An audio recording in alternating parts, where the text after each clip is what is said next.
এটা কেন পড়বো আমরা? এটার জন্য প্রথমত হচ্ছে যে এটা আকীদা ম্যাটার, আকীদার ব্যাপার। এটার জন্য দেখবেন আপনারা যখন পড়বো তখন দেখবেন যে এইখানে ভুল স্ট্যান্ডের জন্য মুসলিম উম্মাহ কিন্তু অনেকভাবে ভাগ হয়ে গেছে, এবং এমনভাবে ভাগ হয়েছে যে কিছু কিছু মুসলিমই বলা যায় না এখানে ভুল বিশ্বাস থাকার জন্য। এই বিশ্বাসটা কি, যে যেগুলাতে আল্লাহ প্রমিস করছেন, অঙ্গীকার করছেন, ওয়াদা করছেন, এইটা দিবেন ওইটা দিবেন, এগুলাতে আমাদের বিশ্বাস কি হবে, বা আহলে সুন্নাত ওয়াল জামার বিশ্বাস কি হবে। আর যেগুলাতে আল্লাহ ওয়ার্নিং দিচ্ছেন যে এটা করবা না, এটা করবা না, এরকম করবা না, সেগুলাতে আমরা কিরকম ভাবে বিশ্বাস করবো। যেটা আমি এই শুরুতে বলছিলাম, আজকের এই হালাকার শুরুতে আমি বলছিলাম যে আক্ষরিক অর্থে বিশ্বাস করতে। এবং ইবনে সিনার কথা যে বলছিলাম, ইবনে সিনা কিন্তু অনেক বড় মাপের একজন মানুষ, সারা দুনিয়া কিন্তু ওনাকে রেকগনাইজ করে। সারা দুনিয়াতে মুসলমানদের একটা মানে কি বলবো, মানে মুসলমান সভ্যতার একটা মাইল ফলক বলতে পারেন ইবনে সিনা এবং তার কাজগুলা। কিন্তু সেই ইবনে সিনাকে কিন্তু আপনার স্কলাররা কাফির করে গেছেন, বিকজ উনি এই জিনিসগুলাই ঠিক বিশ্বাস ছিল না, বা ঠিক মতো বিশ্বাস করেন নাই। আসেন প্রথমে আমরা কি পড়ি। প্রথমে সেই আয়াতটা যেটা আপনাদেরকে ওই আগের অংশের শুরুতে আমি বলছিলাম, আয়াতটা যে আল্লাহ নিশ্চয়ই আল্লাহর সাথে শরীক করাকে মাফ করেন না, কিন্তু তার চেয়ে কম যাকে খুশি তাকে মাফ করে দেন। তার চেয়ে কম যে কোনো গুনাহ করলে যাকে খুশি তাকে মাফ করে দেন। এটা দিয়ে আমরা শুরু করছিলাম। এই যে কথাটা বললেন, এটা যদি আপনি সিরিয়াসলি নেন কেউ, তাহলে আপনি কি করবেন, আপনার চরিত্রের ভিতরে শিরকের কোনো ছিটে ফোঁটা আছে কিনা সেটা আপনি কিন্তু গবেষণা করতে শুরু করবেন, বা দেখতে শুরু করবেন নিজের ভিতরে তাকায়, যে আমি কি কোনো শিরকে জড়িত আছি কিনা, আমি কি কোনো কুফরে জড়িত আছি কিনা। কারণ আল্লাহ বলতেছেন এটা মাফ করবেন না, তওবা না করে মরে গেলে এটা মাফ করবেন না, তওবা না করে শুদ্ধ হয়ে বা পথে এসে না মারা গেলে মাফ করবেন না। তাহলে আমি কি করব, আমি পয়লা নিজের ভিতরে তাকায় দেখবো যে এরকম কিছু আছে কিনা। যদি না থাকে, আমি যদি ক্লিন করতে পারি নিজেকে, তাহলে পরবর্তীটুকু আমি আশা করবো যে যদি আমার গুনাহ থাকে আল্লাহ মাফ করে দিবেন। আরেকভাবে বললে এটা হচ্ছে যে শিরক হচ্ছে এমন একটা খারাপ কাজ, এমন একটা গুনাহ, সমস্ত ভালো কাজকে যেটা নষ্ট করে দেয়। আর কি করলেন আপনি, ওইটার কোনো মিনিং নাই যদি আপনি শিরকের উপর মারা যান। আর তাওহীদ হচ্ছে এমন একটা ভালো কাজ বা ভালো গুণ যেটা সমস্ত গুনাহকে ছোট করে ফেলে। যে তাওহীদের উপর মারা গেল ইনশাআল্লাহ সে কোনো না কোনো দিন জান্নাতে যাবে, কিন্তু যে শিরকের উপর মারা গেল তওবা না করে সে চির জাহান্নামে।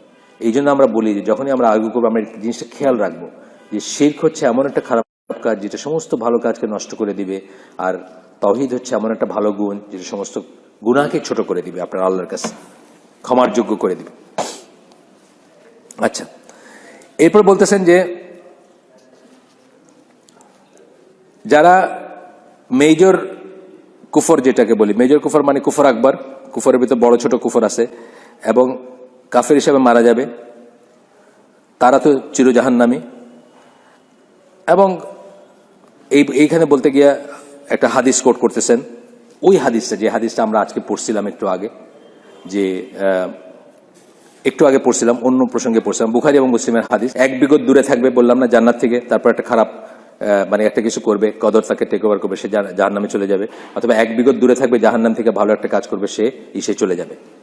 আচ্ছা, এই যে কথাটা বললাম, এই কথাটা এই হাদিসটা কেন পড়লাম এই জায়গাতে, এইটাও কিন্তু একটা ঘোষণা, এটাও কিন্তু একটা প্রমিস, এটাও কিন্তু এক ধরনের সংবাদ দেওয়া আপনাকে, যে আপনি যেন আপনার ভালো কাজের উপর কমপ্লেসেন্ট না হন, অথবা অন্যের ভালো কাজের উপর কমপ্লেসেন্ট না হন।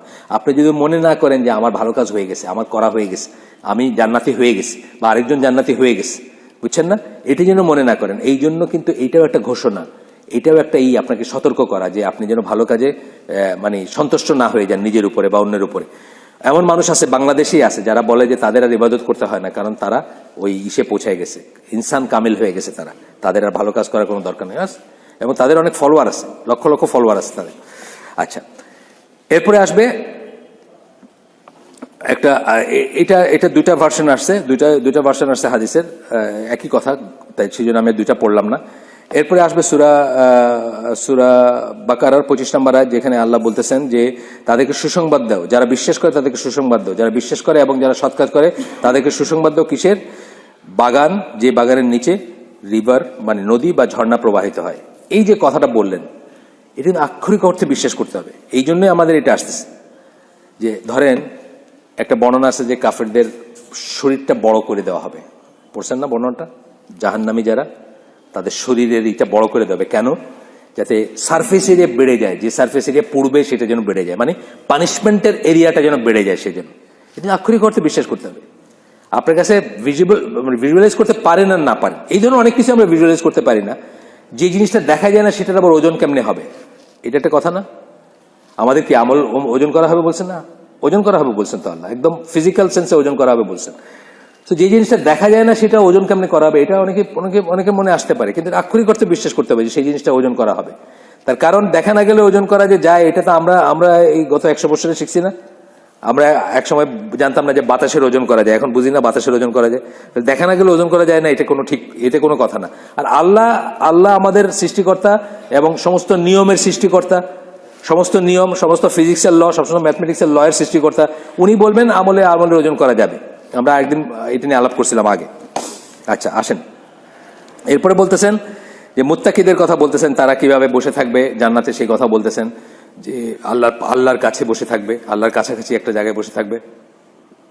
আচ্ছা, তারপরে বলতেছেন যে কেউ যে জেনে বলছেন, পড়ে বলেন নাই, মানে উচ্চারণের কথা বলেন নাই, জেনে বলছেন, যে কেউ যে এটা জেনে মৃত্যুবরণ করবে যে আল্লাহ ছাড়া ইবাদতের যোগ্য আর কোনো ইলা নাই, সে জান্নাতে প্রবেশ করবে। তার মানে এটা না যে সে সকল পানিশমেন্ট থেকে মুক্তি হয়ে গেল, তা না, কিন্তু আলটিমেটলি সে জান্নাতে যাবে। এই কথার মানে কি? এটা তৌহিদ। তো আল্লাহ ছাড়া ইবাদতের যোগ্য কোনো ইলা নেই, এটা জানা কথাটা মানে কি আসলে? মানে হলো সে তৌহিদের উপর মরবে। তাই তৌহিদের উপর মরবে অথবা মাস্টার সিট পরিমাণ ইমান যার ভিতর থাকবে, সে কোনো না কোনোদিন জান্নাতে যাবে। কিন্তু আমরা সেই পরিণতি চাই না, আমরা কোনোদিন জাহান্নামে যাইতে চাই না, এক সেকেন্ডও চাই না, সেটা আলাদা কথা। কিন্তু এটা হচ্ছে কথা। যাই হোক, এরপরে আরেকটা আয়াত আসতেছে সূরা বাকারার 39 নম্বর আয়াত। সেখানে বলতেছেন কিন্তু যারা অবিশ্বাসী, এটা বিশ্বাসীদের কথা বললেন, এখন অবিশ্বাসীর কথা বলতেছেন আল্লাহ। যারা অবিশ্বাসী তাদের জন্য তারা হবে মানে জাহান্নামের বা আগুনের বাসিন্দা, এবং সেখানে সেটা চিরকাল থাকবে। এইখানে দেখেন একটা আছে কিন্তু, যে মানে অনেকেই আমাদের বলে, যে আমাদের এখানে মুসলমানদের ভিতরে বলে যে একটা লোক এত ভালো কাজ করলো, দুনিয়ার জন্য এত ভালো কাজ করলো, নোবেল প্রাইজ পাইলো, দুস্থ মানুষের সেবা করলো, সারাটা জীবন কাটায় দিল মানুষের সেবা করে, সে কি চির জাহান্নামী হবে? আল্লাহ এখানে বলতেছেন হবে, এবং আপনাকে এটা আক্ষরিক অর্থে বিশ্বাস করতে হবে। কারণ কি? তার ওই ইমানটা নাই, যেটা জান্নাতে যাওয়ার যে পূর্ব শর্ত যেটা, সেটা তার নাই। আচ্ছা, আর একটু সামনে এখানে কিন্তু অনেক মানুষ আছে কিন্তু বুঝেও। আপনার এই কয়দিন আগে আমি একটা গ্রুপে করি, হোয়াটসঅ্যাপ গ্রুপে একটু করি, ওইখানে আমি দিছিলাম যে কিথ মুর, আপনার এমব্রিওলজিস্ট, ক্যানাডিয়ান, উনি কিন্তু কোরআনের আয়াত থেকে এমব্রিওলজি নিয়ে পড়াশোনা করে বলছেন যে এটা মানুষের তরফ থেকে হইতে পারে না, এটা নিশ্চয়ই আল্লাহর কাছ থেকে আসছে। অসম্ভব এটা জানা কারো পক্ষে। কিন্তু যখন তারা জিজ্ঞেস করা হয়েছে যে আপনি কি মুসলমান হয়েছেন বা মুসলমান হবেন, বলেন না, আমি যেখানে আছি ওইখানে তো ভালো আছি। বুঝছেন না? আমি এটা বিশ্বাস করি, কিন্তু আমি যেখানে আছি ওইখানে ভালো আছি। হইলো কিছু, তার কিছু হইলো না, সমস্ত সৎ কাজ এইসব করে কোনো লাভ নেই আর। আচ্ছা, আসেন একটু সামনে যাই। এরপরে আসতেছে ওই আহলে কিতাবরা যেই হবে, সূরা বাইয়িনা 6 নম্বর আয়াতে। সেখানে বলতেছেন যে ওই যে ইন্নাল্লাযিনা কাফারু মিন আহলিল কিতাবি ওয়াল মুশরিকিনা ফি নারি জাহান্নামা খালিদিনা ফিহা উলাইকা হুম শাররুল বারিয়া।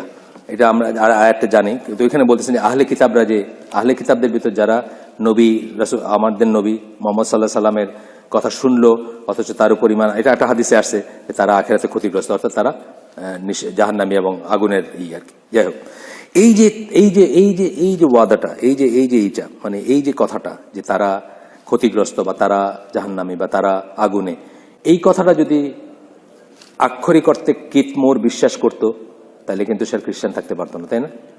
সে মনে করতো না যে একরকম করে আল্লাহ বিশ্বাস করলে হয়, কিন্তু সে ওইটা বিশ্বাস করছে, বিশ্বাস করে সারা দুনিয়ার মানুষরা ওইটার উপর কিন্তু প্রিচ করে যাচ্ছে, একই নানাচ্ছে। অনেক মানুষ কিন্তু অনেক মুসলমানদেরও চেষ্টা ফুলে যায় যখন ওইটা শুনে যে একজন এই লেভেলের লোক, যে একটা অথরিটি, এটার উপর লেখালেখি যারা আছে, প্রফেসর, সে বলতেছে যে এটা মানুষের থেকে হইতে পারে না। 1400 বছর আগে মানুষ এটা জানার কোনো রাস্তাই ছিল না আল্লাহ ছাড়া জানানোর, অথচ সে কিন্তু এইটা না জেনে বা এইটা না বিশ্বাস করে সে কিন্তু জাহান্নামী হচ্ছে। সেটা এই জন্য প্রমিস এবং সে আক্ষরিক অর্থে বিশ্বাস করতে হবে। আচ্ছা, এরপরে বলতেছেন যে মুনাফিকরা, এটা কিন্তু ওই যে সাবধান মানে আমরা কি পড়ছি, ওয়ার্নিং, একটা হলো প্রমিস, একটা হচ্ছে ওয়ার্নিং। মুনাফিকরা নিম্নতম জায়গায় থাকবে, জাহান্নামের, এটা কিন্তু আমাদের করতে হবে, মানে মনে প্রাণে বিশ্বাস করতে হবে এবং নিজেদেরকে মুনাফিকের থেকে মুক্ত করতে হবে। আচ্ছা দেখেন, বিশ্বাসের জিনিসগুলো কেন বললাম যে এই প্রমিস এবং এই আল্লাহর যে ওয়াদা, আল্লাহর যে অঙ্গীকার, এগুলো আক্ষরিক অর্থে বিশ্বাস করার কথা কেন বললাম, এই এখন বলবো যে কেন বললাম। আগে বারবার বলতেছেন যে এটা আকীদা পয়েন্ট। এখানে একটা হাদিস দিতেছেন, এটা হচ্ছে সুনান আবি দাউদের হাদিস। আশারা মুবাশশিরদের নামগুলা যে রাসূল সাল্লাল্লাহু আলাইহি ওয়াসাল্লাম একজন একজন করে নাম ধরে বলছেন। এখানে কে কে নাম 10টা জানেন বলেন দেখি? 1, 2 জন, 3 জন, 4 জন। দেখেন, আমাদের আরো অনেক পড়াশোনা করা দরকার। মাশাআল্লাহ, আপনারা কেউ মানে না জেনে হাত তুলেন নাই, এটা হলো প্রথম সততা। কিন্তু সেকেন্ড দুঃখের ব্যাপার হচ্ছে, এটা জানা উচিত ছিল। এরা হচ্ছে আমাদের বাতিঘর, আমাদের জাতির বাতিঘর। হুমায়ুন আহমেদের সেকেন্ড ওয়াইফের নাম কি, কে জানেন বলেন তো? না, হুমায়ুন আহমেদ সেকেন্ড ওয়াইফের নাম জানেন না আপনি? হাত তুলেন, লজ্জার কি আছে? আপনি দেখি প্লিজ, অনেস্টলি হাত তুলেন। হুমায়ুন আহমেদ সেকেন্ড ওয়াইফের নাম কতজন জানেন? ডবলের বেশি না ওইটার? আচ্ছা, না, আগেরটা ডবলের বেশি। হুমায়ুন আহমেদ সেকেন্ড ওয়াইফের নাম জেনে কিন্তু জান্নাতে যাওয়া যাবে না, বা মুসলমান হিসাবে যেটা জানার আপনার হইল না। কিন্তু হুমায়ুন আহমেদ কিন্তু আমাদের জাতি, মুসলিম জাতির বাতিঘর না।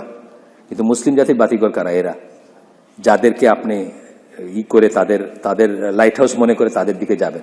আমাদের জাতির বাতিঘর হলো উল্টাটা। আমাদের জাতির বাতিঘর যাদের বলে, তাদের কথা আমি বলছি এখানে আগে।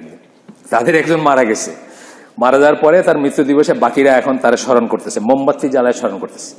তা আমি তাদের জিজ্ঞেস করতে চাইছিলাম যে মোমবাতি জ্বালাইলে কি হয় ভাই? আমি হয়তো যেতে পারিনি ওই পর্যন্ত, নাহলে জিজ্ঞেস করতাম যে মোমবাতি জ্বালাইলে যে মরছে তার কি হয়। আপনি তো জানাজা পড়েন না, দোয়া পড়েন না, জিয়ারত করেন না, বা যেইটাই আর কি, যেটা যে দোয়া করে, কবর মানুষের যে দোয়া করি না আমরা, কিছুই করেন না। মৃত্যু দিবস, এটা তো একটা কোথাও দলিল নেই। দিবসে, মৃত্যু দিবসে কি হয়? দিবসে কি হয়? কিছুই হয় না। সেই দিন আবার মোমবাতি জ্বালাইছে, মোমবাতি জ্বালাইলে কি হয়? সো আপনি রসুলের দিন, রসুলের সুন্নাহ ফলো করেন না, কিন্তু তারও আগে গিয়ে 4000 বছর আগের মূর্তি পূজকদের, পেগান যারা, তাদের আপনি সুন্নাহ ফলো করতেছেন, যে বাতি জ্বালাইতেছেন। আপনি মনে করেন যে বাতি জ্বালাইলে আত্মারা আলোকিত হয়। ওইখান থেকে 4000 বছর আগে চলে গেছিলাম। তো একজন ব্রিটিশ আছে, তার একটা উদ্ধৃতি আমি মাঝে মাঝে বলি, জি.কে. চেস্টারটন তার নাম। সে একটা কথা বলছে যে যখন মানুষ আল্লাহয় বিশ্বাস হারায়, তখন প্রথমে কিছুই বিশ্বাস করে না, তারপরে সবকিছুতে বিশ্বাস করে, যা বলা হবে সেটা বিশ্বাস করে।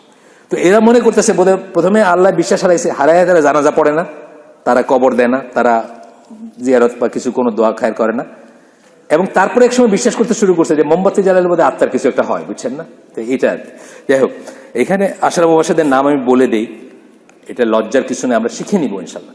এবং শিখা মানে কি, সাথে সাথে আমরা আমাদের ছেলে মেয়েদেরকে শিখাবো যে এরা আমাদের অনুসরণীয়, অনুকরণীয়, এরা আমাদের জাতির বাতিঘর, এবং এটা জানা উচিত। এবং এটা একটা আকীদা পয়েন্ট কেন, সেটা পরে বলতেছি আমি।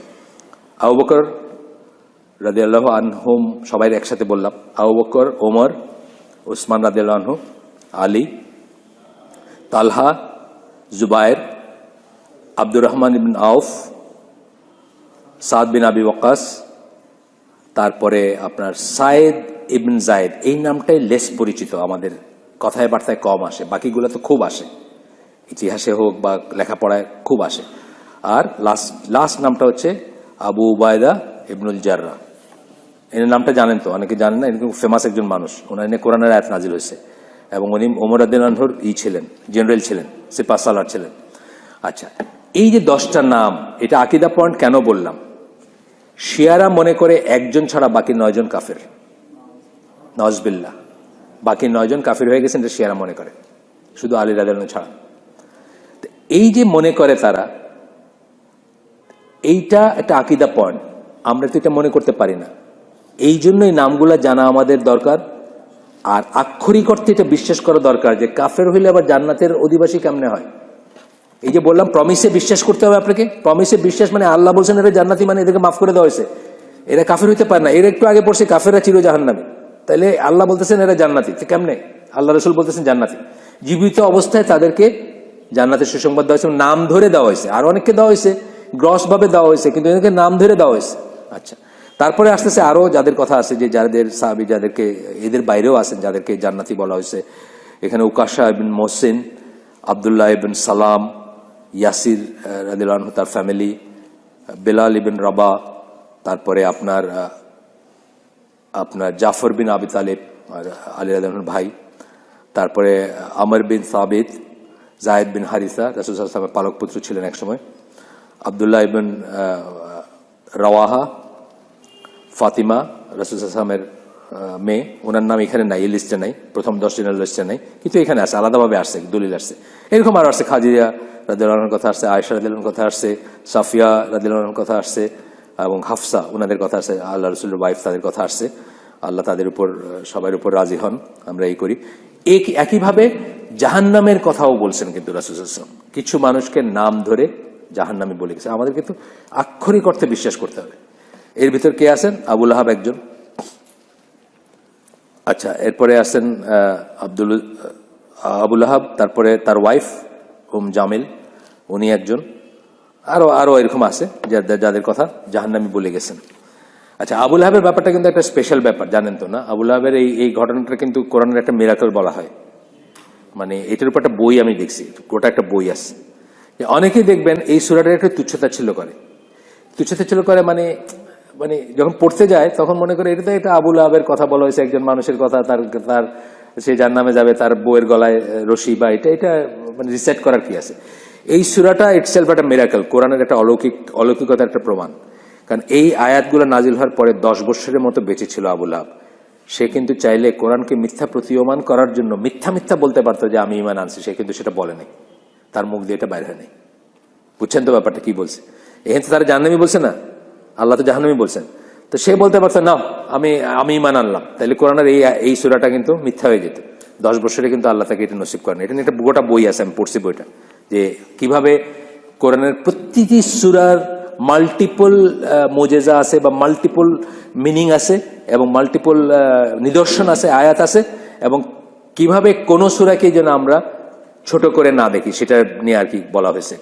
তো আমি এটা সম্বন্ধে আমি দেখছি অনেকে তুচ্ছতাচ্ছিল্য করতে দেখছি, মুসলমানদের ভিতরে দেখছি, যারা বলছেন যে আচ্ছা এটা কি একটা সূরা রিসেট করার সূরা হলো নাকি, এটা করা উচিত না, এবং এটা বড় একটা মিরাকল এই সূরাটা।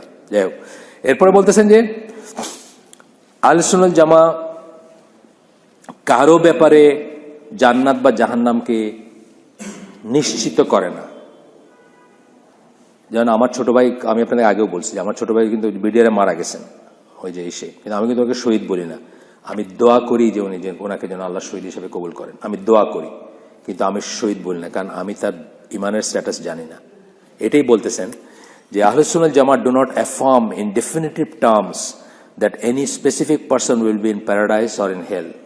কোন নির্দিষ্ট মানুষ জান্নাতে যাবেন অথবা জাহান্নামে যাবেন, এটা কিন্তু আহলে সুন্নাত জামাত কখনোই করে না, নিশ্চিতভাবে বলে না, বা প্রত্যয়ন করে না। No matter who he is, except for those whom the Prophet affirmed would be in either paradise or hell. ওয়াহির দরজা বন্ধ হয়ে গেছে না? সুতরাং আমাদের আর রাসূল যাদেরকে বলে গেছেন নাম ধরে যে এরা জান্নাতে এবং এরা জাহান্নামে, এছাড়া কিন্তু আমরা নিশ্চয়তা সহকারে বলতে পারি না, আমাদের কাছে ওয়াহি আসে না, আমাদের জানার কোনো উপায় নেই কে জান্নাতে যাবে কে এসে যাবে। বাট যারা ভালো কাজের উপর মারা গেছেন তাদের জন্য আমরা আশা করব যে তারা জান্নাতি হবেন, দোয়া করব যে তারা জান্নাতি হবেন। যারা খারাপ কাজের উপর মারা গেছেন তাদের জন্য আমরা ভয় করব, কারণ আমার বাবা যদি খারাপ কাজ করে মারা গিয়ে থাকেন, আমি আরো বেশি কান্নাকাটি করবো আল্লাহর কাছে, এই ভয় থেকে যে উনি হয়তো আটকায় যেতে পারেন, বা ওনার হয়তো, বুঝছেন না, ওনার হয়তো শাস্তি হতে পারে। আবার যদি আমার বাবা খুব ভালো কাজ করে মারা গিয়ে থাকেন, আমি তার জন্য দোয়া করব এই আশা নিয়ে যে আল্লাহ হয়তো তাকে জান্নাতি করছেন, বা জান্নাতি অলরেডি তাকে জান্নাতি হিসেবে কবুল করছেন। আচ্ছা, এরপরে আমরা সূরা নূরের 21 নম্বর আয়াত পড়ব। যে এখানে বলতেছেন ওই যে হাদিসটা সারমর্মটা আসছে এখানে, যে আল্লাহর দয়া বা করুণা যদি না থাকতো তোমাদের উপরে, তাহলে তোমাদের একজনও গুনাহ থেকে পরিশুদ্ধ বা বিশুদ্ধ হইতে পারত না। সূরা নূরের 21 নম্বর আয়াত, যদি আল্লাহর দয়া এবং করুণা না থাকতো তোমাদের উপর, একজনও পিওর হইতে পারত না। তার মানে কি, আমরা যদি জান্নাতে যাই, পিউরিফাইড হই, বিশুদ্ধ পরিশুদ্ধ হই, তাহলে সেটা শুধুমাত্র আল্লাহর দয়ায়। But Allah পিউরিফাইজ hmm he Wills, আল্লাহ তাকেই পরিশুদ্ধ করে দেন যাকে তিনি পছন্দ করেন, যাকে ইচ্ছা তাকে। আচ্ছা, এরপরে রাসূল সাল্লাল্লাহু আলাইহি ওয়াসাল্লাম বলছেন যে এই হাদিসটা আসতেছে, ওইটা যেটা আগের হালাকাটাতে বললাম, আমরা আগের অংশটাতে বললাম, সেটা আসতেছে যে এমন কেউ নাই যে তার আমলের বলে জান্নাতে যাবে। রাসূল বলতেছেন তখন সাহাবীরা বলতেছেন, not even you o messenger of আল্লাহ, আপনিও কি না হে রসুল আল্লাহ, তাকে জিজ্ঞেস করতেছেন। তখন রাসূল সাল্লাল্লাহু আলাইহি ওয়াসাল্লাম বললেন, নট ইভেন মি, আমিও না, unless my lord bestow his mercy upon me, আমার প্রভু যদি আমার উপরে না করেন, দয়া না করেন, তাহলে আমিও না। আচ্ছা, এরপরে আসতেছে আহলে সুন্নাত জামা, ধরেন যার উপরে যেটা, ধরেন আপনি দেখলেন যে এই লোকটা এটা করতেছে বা এই লোকটা এটা করতেছে, কুফর ছাড়া আর যে কোনো গুনার উপর যে আছে তার জন্য একটা পানিশমেন্ট দেওয়া হয়েছে না। ধরেন এটার জন্য এই পানিশমেন্ট বলা হয়েছে, আছে না? কোরআনে এরকম আছে কিন্তু, বা হাদিসে আছে, এইটার জন্য এই পানিশমেন্ট, জিনার জন্য এইটা, সুদের জন্য এইটা, সব বলা হয়েছে। কিন্তু তারপরে কিন্তু আমরা এটা বলবো না যে অ্যাজিউম করে নিব না যে এই পানিশমেন্ট, উনি এই কাজটা করছেন দিকে এই পানিশমেন্টটা উনি পাবেন বা পাইতেছেন না। আল্লাহ মাফ করতে পারেন তাহলে। If it is less than কুফর অ্যান্ড শিরক, কুফর এবং শিরকের চেয়ে নিচে হলে কিছু আল্লাহ মাফ করতে পারেন। সুতরাং একজন লোক ওই অবস্থায় যখন মারা গেছে, আপনি জানেন সে জিনা করছে, আপনি জিনার শাস্তিটা জানেন যে জাহান্নামে কি করা হবে, আপনি বলেন যে এই লোকটা তো এখন এটা করা হইতেছে না, এটা বলবেন, আল্লাহ মাফ করতে পারেন তাকে, বুঝছেন না? যদি না স্পষ্ট কুফর এবং স্পষ্ট শিরকের উপর মারা গিয়ে থাকে, যদি না সেলফ প্রক্লেম কাফের হয়। অনেক মানুষ আছে বাংলাদেশে যারা বলছে যে যারা বিশ্বাস, বই লিখে গেছে আমার অবিশ্বাস, আপনারা তো জানেন যারা পড়াশোনা করেন, বই আছে আমার অবিশ্বাস, এটার উপর বই লিখে গেছে, এটা নিজে আত্মস্বীকৃত কাফের, সেটার কথা অন্য। এটাই বলতেছেন অ্যাপার্ট ফ্রম কেসেস অফ কুফর ওয়ার কুফর ইজ ইমপ্লাইড। আচ্ছা, তারপরে আমরা কিন্তু এটা বলবো না কখনো যে তারা এটা। তো এখানে কেন বলতেছেন এই কথাটা? এই দলিলটা কি? সূরা জুমারের 53 নম্বর আয়াত, যেখানে বলতেছেন বলো, রাসূলকে বলতেছেন বলো, কাকে বলবে? আমাদেরকে বলতেছেন যে হে আমার, বলো হে আমার বান্দারা, মানে আল্লাহর বান্দা, তাদেরকে বলতেছেন যারা সীমা লঙ্ঘন করছো, নিজের বিরুদ্ধে সীমা লঙ্ঘন করছো, নিজের বিরুদ্ধে মানে নিজের উপর জুলুম করছো, নিজের উপর জুলুম করছি আমরা, এটা একটা কোরআনিক রিটরিক আর কি, যখন বলে যে নিজের উপর জুলুম করা মানে নিজের উপরে নিজেকে ধ্বংস করছো। আসলে তো নিজের গুনাহ মানে কি নিজেকে ধ্বংস করা না, নিজের গুনাহ মানে নিজেকে ধ্বংস করা। আচ্ছা, তারপরে বলতেছেন যে নিরাশ হয় না, আল্লাহর দয়ায় নিরাশ হয় না। আল্লাহর দয়ায় কোনো মুসলিম কিন্তু নিরাশ হবে না, একেবারে যত বড় গুনাহ হোক সে নিরাশ হবে না, এমনকি কুফর শিরক না। কুফর শিরক কি? আমি তো নিজের কথাই আমি বলি যে আমি তো একসময় দুইটাই করছি, নওয়াজবিল্লাহ। আমি তো মাজারে যাইতাম, আমি শাহজালাল মাজারে গেছি, আমি আপনাদের বলছি আগেও, আমার বউ নিয়ে বিয়ে করে যখন আসছে, আমার বয়স তখন 22 বছর 3 মাস, আমি বিয়ে করছি, ইয়াং মানুষ, বউ নিয়ে আসছে, নিয়ে গেছি ওখানে, নিয়ে বলছে যে আজকেই তোমার চান্স, তুমি তো বাড়িতে ময়মন সিং, তুমি তো কোনোদিন শাহজালালের মাজার দেখো নাই, ডেকসি এগুলা দেখো নাই, কি বলে গজার মাছ দেখো নাই, দেখালো আর আল্লাহর কাছে যা চাওয়ার চায়ানো, মানে এই জায়গায় চায়ানো আর কি, মানে মাজারে এসে যা চাওয়ার চায়ানো। তারপরে বলছে খবরদার পিছন দেখায় বাইরে না, কিন্তু এটা বিশাল বেয়াদবি, মানে গৈরা বাইরে না, পিছনে হাইটা এটা বাইরে, এটা শিরকের কাজ না, এটা পিওর শিরক। আমি তওবা করছি, আমি আল্লাহর কাছে মাফ চাইছি, আমার জ্ঞান ছিল না, আমার ছিল। আপনারা কি করে থাকতে পারেন কোনোদিন? আমাদের এখানে যারা আছে, আমি না হলে আমার বাপ মারা 100% হয়তো এই পন্থী ছিলেন, তাই না? আমার মা মারা গেলেন 2014 সালে, আমি তার মানে শেষ দিকে ওনার মানে সেমি কনসাস, আমি ওনার বলছি যে আম্মা আমিও তো এককালে গেছি মাজারে, আপনিও গেছেন, মানত করছেন, শাহজালালের দোহাই দিছেন বা কিছু একটা করেন আমাদের দেশে, এগুলো সব শিরক আম্মা, আল্লাহর কাছে মাফ চান, আল্লাহর কাছে তওবা করেন, আল্লাহ ইনশাল্লাহ মাফ করে দিবেন। আমরাও এরকম ছিলাম, আপনি এরকম ছিলেন, এভাবে বলার চেষ্টা করছি। আমাদের 100% বলতে গেলে খেয়াল করলে দেখবেন সিলেটের মানুষ এটা বিশ্বাস করে বা এই করে, কিন্তু আল্লাহর দয়া আমরা নিরাশ হব না। আল্লাহর দয়া নিরাশ কে হয়েছে? একমাত্র শয়তান, তাকে ডিক্লেয়ার, সে আর তার কোনো আশা নাই, কিন্তু আমরা শেষ পর্যন্ত আশা করবো। এটাই বলতেছেন যে আল্লাহর দয়া নিরাশ হয় না, এবং আল্লাহ সকল গুনাহ মাফ করেন। সকল গুনাহ মানে ইনক্লুডিং কুফর এবং শিরক, সেটাও মাফ করেন যদি আপনি সময়মতো তওবা করে কারেক্ট জায়গায় এসে মারা যান। আচ্ছা, তারপরে আমরা রাসূল সাল্লাল্লাহু আলাইহি ওয়াসাল্লাম একটা পড়ব যে একজন মানুষ রাস্তায় হাঁটতে গিয়ে, এটা হচ্ছে বুখারীর হাদিস, রাস্তায় হাঁটতে গিয়ে সে রাস্তা থেকে কাটাওয়ালা একটা ডাল সরায় ফেলে দিল, আল্লাহ হয়তো এই দিকটা, এই কাজটা তার পছন্দ করে তার সমস্ত গুনাহ মাফ করে দিবেন। বলতেছেন যে আল্লাহ হয়তো মানে এইটা করার সময় সে মনে রাখবে সে রিওয়ার্ড চায়, একমাত্র আল্লাহর কাছে রিওয়ার্ড চায়। এটা কিন্তু একটা মানে এই জিনিস আপনার দেখবেন অনেক বেয়াদব আছে, যে সুফি পীর পন্থী আছে, বলছে আমরা আল্লাহর কাছে কিছু চাই না, আমরা খালি আল্লাহরে ভালোবাসি। কত বড় বেয়াদব চিন্তা করেন, মানে আল্লাহর কাছে চায় না মানে যে আল্লাহর যে দেওয়ার যে ক্যাপাবিলিটি বা আল্লাহর, আমরা দোয়ার কথাটা মানি হচ্ছে, দোয়া হচ্ছে ইবাদতের এসেন্স। লেবু চিপলে যে রস বাইরে, এটা হলো লেবুর এসেন্স, লেবুর নির্যাস, আর দোয়া হচ্ছে ইবাদতের নির্যাস। আমরা দোয়া করি, আমরা দোয়া করি, সরি আমরা ইবাদত করি হইলো, দোয়া হচ্ছে ইবাদতের নির্যাস, মাফ করবেন, দোয়া হচ্ছে ইবাদতের এসেন্স, নির্যাস। আমরা ইবাদত করি চাওয়ার জন্য, সেটা কারো বাড়ি, কারো সুন্দরী বউ হইতে পারে, কারো জাহান্নাম থেকে পরিত্রাণ হইতে পারে, কারো জান্নাত হইতে পারে। কিন্তু যা কিছু চাই কার কাছে চাই? ইয়াকা নাবুদু ওয়া ইয়াকা নাস্তাইন, যিনি দিতে পারে তার কাছে চাই। কত বড় বেয়াদব কইতেছে, আমরা আল্লাহরে ফর দ্য সেক অফ ভালোবাসার জন্য ভালোবাসি, আমরা কিছু চাই না। আছে কিন্তু আমরা আমি কি আল্লাহর কাছে কিছু চাওয়ার জন্য ইবাদত করি নাকি? এর আমি আল্লাহর কাছে ইবাদত করে ভালোবাসা করি, আল্লাহর সাথে আমার স্পেশাল সম্পর্ক, আমার কিছুই চাওয়ার নাই। অত্যন্ত বড় বেয়াদবি। অবশ্যই চাওয়ার আছে, অবশ্যই চাওয়ার আছে, এবং অবশ্যই প্রতিটি ইবাদত করার সময় মনে রাখবো যে আমি চাইতেছি কিছু, আমি এটার বিনিময় চাই আল্লাহর কাছে। রোজার কথা আছে না, রোজার হাদিসে আছে না যে আল্লাহর কাছ থেকে রিওয়ার্ডের আশায় রোজা রাখে, এটা কিন্তু আছে কন্ডিশন।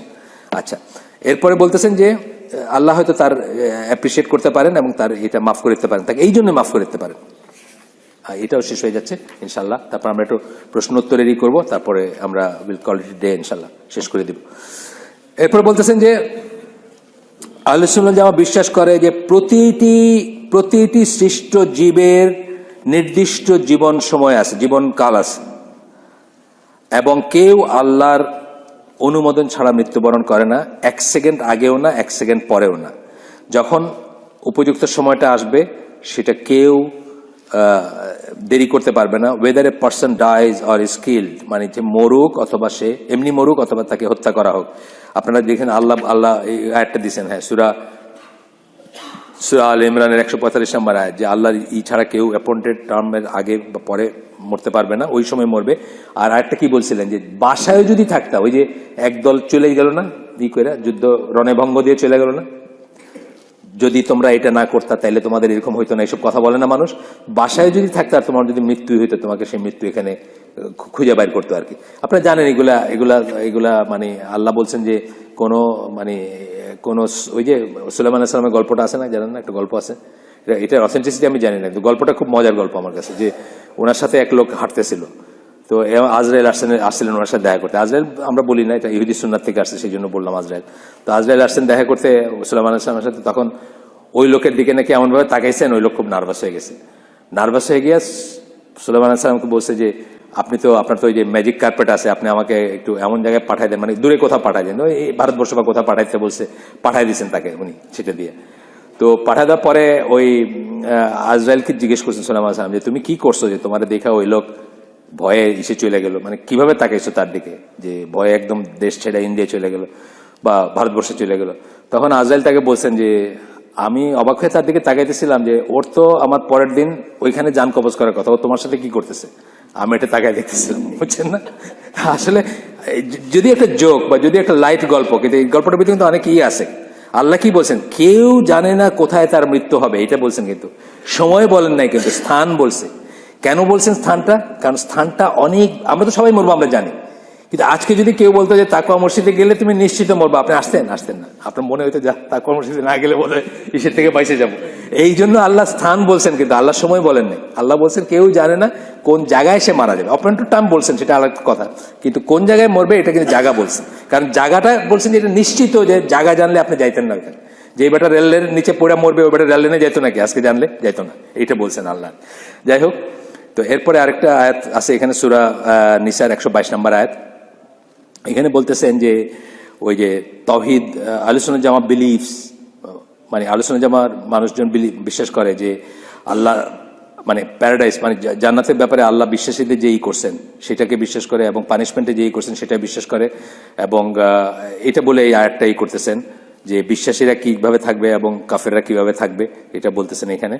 তারপরে আরেকটা আয়াত আসতেছে, যেটা আবার সূরা নিসার 48 নম্বর আয়াত, যেখানে আল্লাহ বলতেছেন যে শিরক ছাড়া অন্য সকল গুনাহ, যে শিরকের ছোট যেগুলা ছাড়া না, ছোট যেগুলো, শিরকের চেয়ে বড় গুনাহও কিন্তু আছে। শিরক অবশ্যই একটা বড় গুনাহ, কিন্তু শিরকের চেয়ে বড় গুনাহ আছে। কি বলতে পারবেন না কি গুনাহ? একটা গুনাহ কোরআনের আয়াত আছে শিরকের চেয়ে বড় না। সূরা আল্লাহ সম্বন্ধে না জেনে কথা বলা, রাইট? আল্লাহ সম্বন্ধে মিথ্যা আরোপ করা, আল্লাহর উপর মিথ্যা আরোপ করা, বা আল্লাহ সম্বন্ধে না জেনে কথা বলা। কারণ সূরা আরাফের যে আয়াতটাতে ক্যাটাগরিক্যালি গুনার কথা বলা হয়েছে, 33 নম্বর আয়াত, সেইখানে নিচের 3টার পরে, মানে 3 নম্বরের শিরক নিচের থেকে উঠতে গিয়া, এবং তারপর একটা হচ্ছে আল্লাহ সম্বন্ধে মিথ্যা আরোপ করা বা অনুমানবশত কথা বলা। তো এটা আসলে শিরক, সব মানে শিরক খুবই বড় গুনাহ, এবং এটা মাফ করবেন না আল্লাহ, সেই দিক দিয়ে বড়, কিন্তু তার চেয়েও বড় গুনাহ আছে। আর তার নিচের গুলো সব আল্লাহ যাকে ইচ্ছে তাকে মাফ করে দিবেন। এটা আমাদের আকীদার অংশ, বিশ্বাসের অংশ। আমরা শেষ করে দিই। দুইটা মিলায় কিন্তু আমাদের ইচ্ছা ছিল আজকে, আসলে আমি ওইভাবে আসছিলাম যে দুইটা মিলায় বলবো আপনাদের। আবারও সুবহানাকাল্লাহুম্মা বিহামদিকা আশহাদু আল্লা ইলাহা ইল্লা আনতা আস্তাগফিরুকা ওয়া আতুবু ইলাইক।